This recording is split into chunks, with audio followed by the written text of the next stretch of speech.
Tá aí ó, o recado para quem queira aí ter acesso a toda essa literatura. E a gente sai das notícias da metrópole para falar do trabalho da Câmara Municipal de Campinas.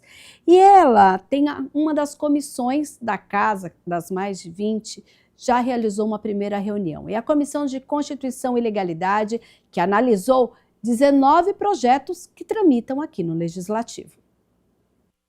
A primeira reunião ordinária de 2026 da Comissão de Constituição e Legalidade foi presidida de forma interina pelo vereador Roberto Alves. Participaram os vereadores Wagner Romão, Eduardo Magoga, Nick Schneider, Felipe Marquesi e Luiz Iabico. Foram discutidos e votados os pareceres de 19 projetos. Primeiro, hoje estou substituindo aqui o vereador Otto Alejandro. Para mim não é fácil, é uma comissão muito importante nesta casa. Começamos já com 19 projetos, teve alguns pedidos de vista. Eu tenho certeza que vai ser um ano de muito trabalho e é isso que nós temos que fazer, é trabalhar em prol do povo campineiro. E que vier, os projetos vão ser todos eles analisados, para que sim, eles vão para o plenário para ter o parecer de todo o plenário da Câmara. Entre os projetos votados, o item 3, de autoria da vereadora Guida Calisto, que altera uma lei complementar de 1990 sobre o uso de ônibus a maiores de 65 anos para estender a gratuidade a pessoas com idade igual ou superior a 60 anos, foi rejeitado. O vereador Eduardo Magoga justificou o voto. Senhor presidente, também quero fazer uso da tribuna e explicar para você que nos assiste de casa. Acredito que a matéria é pertinente e muito importante. Eu acho que é algo que todos os municípios gostariam de ter, o transporte gratuito, mas nas condições que são apresentadas, às vezes não são explicadas. Como o vereador Nick deixou claro aqui, para a população seria custo zero, mas o município ele acaba arcando com todos esses benefícios que são dados, não apenas no caso desse projeto, que seria para as pessoas maiores de 65 anos, mas até para os estudantes da nossa cidade, vereador Nick, todos os projetos que vêm nesse sentido de trazer o benefício, o governo municipal acaba subsidiando. Na fala do vereador Romão, ele fala que o governo federal ele vem nessa linha, nesse sentido. Para a gente seria muito importante se o governo federal custeasse tudo isso, se o governo federal repusesse e destinasse ao município o recurso para subsidiar todas essas passagens. Aí seria muito mais fácil da gente ter uma lei no município, no momento, para poder beneficiar as pessoas acima de 65 anos. Então, o subsídio acaba vindo do governo municipal. E é por isso que a matéria se trata de vício de iniciativa. Outros vereadores no passado, como o vereador Nick falou, também já propuseram temas compatíveis a esse, a classe de pessoas que precisam de ser favorecidas, mas a gente se encontra nessa situação. Além de ser vício de iniciativa, temos um impacto financeiro do município. E é muito fácil a gente ter um discurso dizendo que o governo federal vem nesse sentido propondo isso. Mas o governo federal também deveria subsidiar os municípios que são impactados direto no seu orçamento. Então, parabenizo a vereadora pela intenção da matéria, mas também vou seguir o voto contrário do nosso relator. Obrigado, presidente. 9 projetos foram aprovados, outros 9 receberam pedidos de vistas e apenas um foi rejeitado. Próximo agora, todos os pedidos que foram pedidos vistas, os vereadores vão poder analisar, para que eles possam voltar para a comissão e a gente aprovar. Estamos já dando os pareceres para que a próxima sessão que vai ter, já possa, acredito que vai ser um número muito maior do que os 19, e assim vai ser, e vamos estar trabalhando o ano todo. Os projetos que foram aprovados pela Comissão de Constituição e Legalidade estão aptos para que a presidência coloque em pauta na votação pelos vereadores da Câmara. E olha só, o Legislativo da cidade abriu espaço para o debate sobre proteção animal na primeira parte da 4ª reunião ordinária por iniciativa da vereadora Fernanda Souto. Foram discutidas ações de combate à violência contra os animais aqui na cidade e muito mais.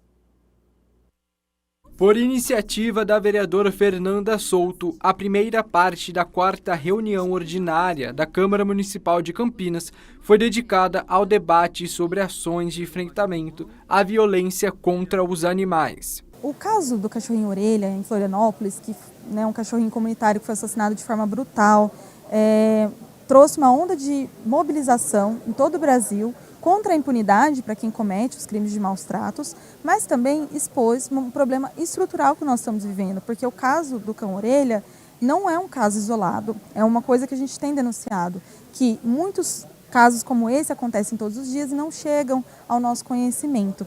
E a gente pensou que seria muito importante utilizar esse espaço institucional, a Câmara Municipal de Campinas, nesse momento em que esse debate está sendo feito em todo o país, para trazer evidências desse desmonte da política de proteção animal, da falta de responsabilização do poder público com relação à proteção animal, ouvindo quem está no dia a dia enfrentando essas dificuldades, as protetoras, os protetores, as ONGs, e dizer que essa situação crescente dos maus tratos contra os animais é uma realidade em Campinas.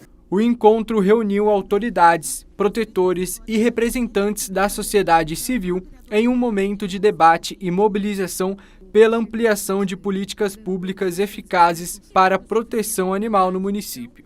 O que dá para se analisar, não apenas com o caso de Campinas, mas vários casos de DPBeias do estado inteiro, é que esse modelo não funciona. Nós vamos precisar rediscutir o modelo de DPBeia. Essa história de que o poder público tem que fazer tudo está errado. O vereador Wagner Romão falou, olha, precisa da conscientização da população, primeiro, precisa isso mais do que fundamental, para a gente colocar na cabeça de uma pessoa lá atrás, lá num bairro, em qualquer lugar da cidade, que ele não pode bater no animal, não pode bater em ninguém, não pode bater no animal. É previsto em lei o crime de maus tratos. E o que é crime de maus tratos especificamente? É a crueldade e o sofrimento com os animais. Por isso que eu começo falando do caso do Mairink, que o vereador Romão enfatizou aqui. A estrutura está boa, ok, mas ele está numa prisão, numa solitária. Por que ele está preso? Se fosse um santuário, seria um pouco diferente. Mas qual é a pena? Qual é o crime que ele cometeu para estar causando sofrimento? Eu digo sofrimento porque quando ele está preso, comendo, bebendo água e não está tendo um lazer, um amor, um carinho, também é sofrimento. E também aí eu começo a falar também da questão do rodeio e da lei do artigo do estatuto que foi suspenso, na verdade, 99.100, ele não fala só do rodeio, ele fala também dos animais em circos. Quer dizer, é um retrocesso absurdo. Animais em circos é puro sofrimento. E animais em rodeio também é puro sofrimento e crueldade. Outros vereadores da Câmara Municipal também marcaram presença no debate. Quero reforçar minha posição contra a volta dos rodeios, por entender que isso gera, sim, um processo de maus tratos e colocar o nosso mandato à disposição por essa luta e causa tão importante. E depois dos últimos acontecimentos que a gente tem visto sobre, principalmente, que ganha mais visibilidade, do cãozinho-orelha, é fundamental que a gente tenha uma legislação dura a nível municipal, não só na punição, mas também enfrentamento ao número alto de cães abandonados que a gente vê na cidade de Campinas. Agora a gente vai falar um pouquinho de ferramentas legislativas que são utilizadas aqui na Câmara Municipal. A gente começa com requerimento, porque o vereador Wagner Romão protocolou um requerimento que questiona a Prefeitura sobre a renovação de contrato de serviço de motolância do SAMU com a rede Mário Gatti. O vereador Wagner Romão recebeu uma denúncia de que a rede Mário Gatti decidiu não renovar o contrato do serviço de motolância do SAMU, sob a justificativa de corte de gastos. Por isso, protocolou um requerimento pedindo explicações ao Poder Executivo. A gente recebeu uma denúncia de que esse serviço das motolâncias, que é oferecido pela rede Mário Gatti, vai ser descontinuado, ou seja, vai ser interrompido agora em março. E esse serviço é muito importante para a cidade porque a motolância, os enfermeiros que ocupam as motolâncias são aqueles que chegam mais rápido numa situação de emergência.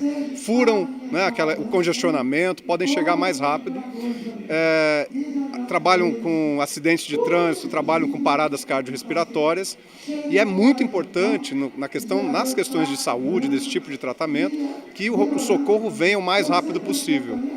Esse serviço custa muito pouco para a Rede Mário Gatti, são apenas menos de R$6 mil. Para o aluguel dessas motos, já paga tudo, licenciamento, seguro e outras questões. De acordo com o parlamentar, a moto traz mais agilidade, chega mais rápido ao acidente e salva vidas. A gente tem uma cidade, veja, nesse momento de chuvas, inclusive, o trânsito é intransponível, né? A gente perde muito tempo no trânsito. E a ambulância do SAMU, embora ele possa fazer ali algum trajeto mais rápido, mas ele é um carro, né? Uma ambulância, é um furgão. A moto, ela tem condição de furar esse bloqueio e de fazer com que as pessoas possam, né, que os enfermeiros possam chegar muito mais rápido no acolhimento das vítimas. Isso salva vidas. A gente tem um dado de que, em paradas cardiorrespiratórias, cada minuto perdido é igual a 10% a menos de chance de salvar uma vida. Então, quer dizer, a Rede Mário Gatti, inclusive, economiza recursos, né, porque ela vai poder, o enfermeiro chegando a tempo, ele vai poder iniciar os procedimentos, né, de acolhimento, de resgate dessas vítimas. Então, não há justificativa plausível para que esse serviço seja descontinuado. O requerimento é um documento enviado à Prefeitura, então, que ela tenha 15 dias prorrogáveis pelo mesmo período para responder os questionamentos dos vereadores. E a Câmara aprovou uma moção do vereador Benê Lima que pede ao governo do estado a recuperação emergencial da ponte na rodovia Lix da Cunha, que liga Campinas a Hortolândia. Foi aprovada a moção do vereador Benê Lima, que apela ao governo do estado de São Paulo e ao Departamento de Estradas de Rodagem pelo reparo emergencial da ponte danificada na rodovia Lix da Cunha, que liga Campinas a Hortolândia. A estrutura sofreu danos após as fortes chuvas. Olha, foi uma ponte que foi danificada aí pelas chuvas, está causando muito transtorno. A gente sabe que Campinas e Hortolândia tem uma demanda de carro muito alta. Então essa ponte ela não pode ficar sem reparo muito tempo. Então a gente estamos fazendo essa moção para o governador para que seja um reparo rápido, visto que já fazem 6 dias, causando transtorno, tem uma faixa bloqueada. Então a nossa moção é para que seja o mais rápido possível, para que pare de causar transtornos para a população de Campinas e também de Hortolândia. Por causa desses danos, a faixa leste da rodovia está interditada. O trecho opera no sistema pare e siga nos 2 sentidos, o que, segundo o parlamentar, tem causado transtornos aos motoristas. É uma ponte que passa milhares de pessoas por dia, e também, se não fosse, teria que arrumar. A gente está pedindo celeridade nisso para que seja mais rápido, porque pode causar acidente, lentidão no trânsito já está causando. Então a nossa moção é justamente para isso, para que dê celeridade e rapidez aí no reparo da ponte dessa da Lix da Cunha. E a gente lembra que a moção é um documento que, quando aprovado pela Câmara, representa a opinião dos vereadores do Legislativo da cidade. Ela é encaminhada aos órgãos competentes, que também respondem e tomam as devidas providências de acordo com o pedido realizado, e ela pode ser de apelo, de apoio e de aplauso também.